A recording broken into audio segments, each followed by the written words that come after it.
મારા માના ને મારા પપ્પાના આશીર્વાદ આજે હું મારું કુટુંબ 11 જણાનો એક જ રસોડે જમૂરો ને જીવનભર જમીશ.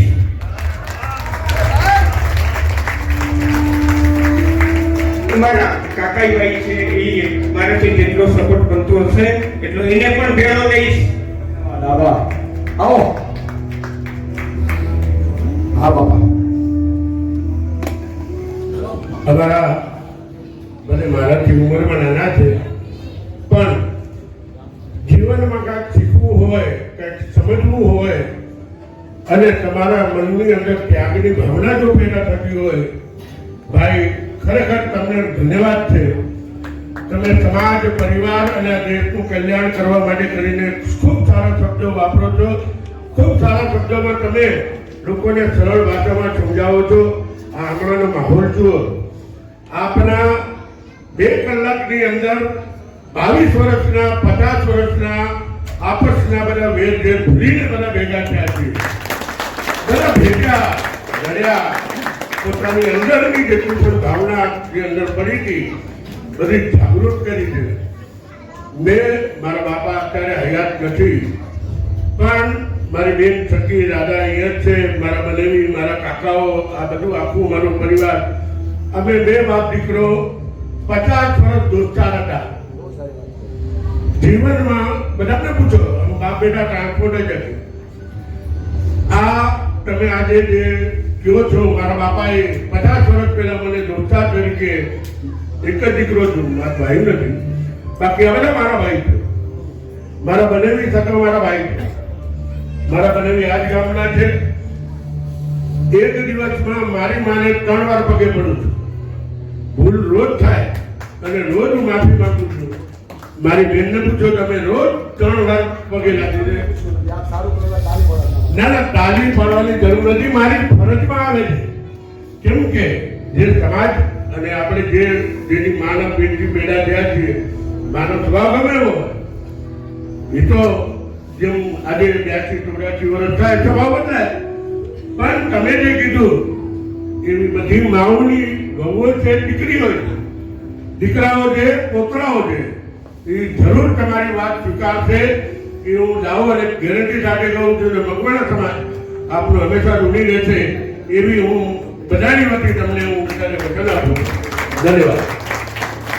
આભાર આભાર આભાર. આવો.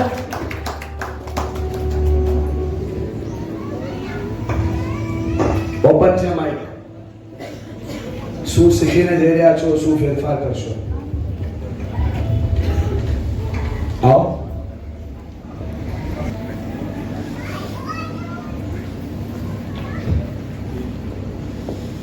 પોઈન્ટ નંબર યાદ નથી પણ ધારવાનું 5 મિનિટ આપણે ધારી લેતા હોઈએ છીએ. મતલબ હું સોરી ધારી લેતા હોઈએ છીએ કે આ આમ છે તેમ એવું હોતું નથી. પછી આપણે એટલે એ ધારવામાં કેટલા દિવસો નીકળી જાય. હા, પૂછીને યાર સમાધાન થઈ જશે. શંકાનો રાવણ છે ને લંકાના રાવણથી મોટો છે. લંકાનો રાવણ તો રામે માર્યો, શંકાનો રોજ પરિવારને મારે છે. ધારવાનું બંધ, પૂછો નહીં. ચાલો આભાર. મિત્ર મળી ગયું, જૂનું મિત્ર મળી ગયું. કોન્ટેક્ટ નતા અહીંયા જતા પણ વાત નથી. મારો ધક્કો વસૂલ થઈ ગયો યાર. એક ભાઈબંધનો ભાઈબંધ પાછો પડી ગયો. એની આંખમાં જો તમને દેખાય છે, આંખોના આંસુના આ કદર જો આપ જો ખાલી એક વાર ઈ બોલ હું વાત કરું ઈ કરે ઈ ફોન કરે તો હું કરું તો ઈ કરું. આજ બે ભાઈબંધ ભેગા થઈ ગયા યાર.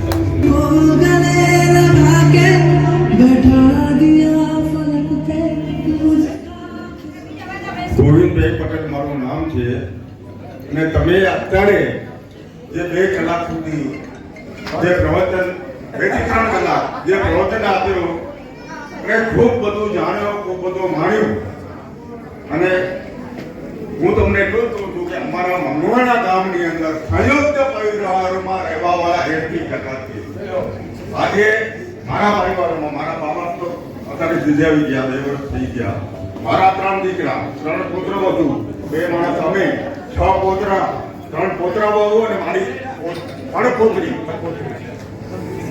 એવી જ રીતે મારા ગામની અંદર 80% પરિવાર ગંગારામ બાપાનો પરિવાર કહીએ, કુંજ બાપાનો પરિવાર કહીએ, કૃષ્ણ બાપાનો પરિવાર કહીએ, જે એવા 80% પરિવાર અમારા ગામની અંદર સંયુક્ત પરિવારમાં જીવે છે. બે બહેને એક બાજુ ઉભા નથી કરતા, અમે એકબીજાના હાથ પકડીને ઊંચા લઈએ છીએ. નાનો ભાઈ છે નથી કામ કરતો, ઊંચું કરે, કાંઈ છે મોટો ભાઈ કમાય છે. એવું અમારા ગામનું વર્તન છે. અને આજે તમે જે ભલામણ શિક્ષામણ બહુ જાણ્યો, બહુ માન્યો, અને એમાં મને લાગ્યું નાના શીખાડે છે બરોબર છે, પણ એને કીધી રસ્તે અમે લોકો અત્યારે આજની તારીખમાં જીવીએ છીએ. અને આજની તારીખમાં ભગવાન સમાજમાં ખૂબ ખૂબ ધન્યવાદ સાહેબ. તમે જે અમારા ગામના પરિવારો જે સંબોધન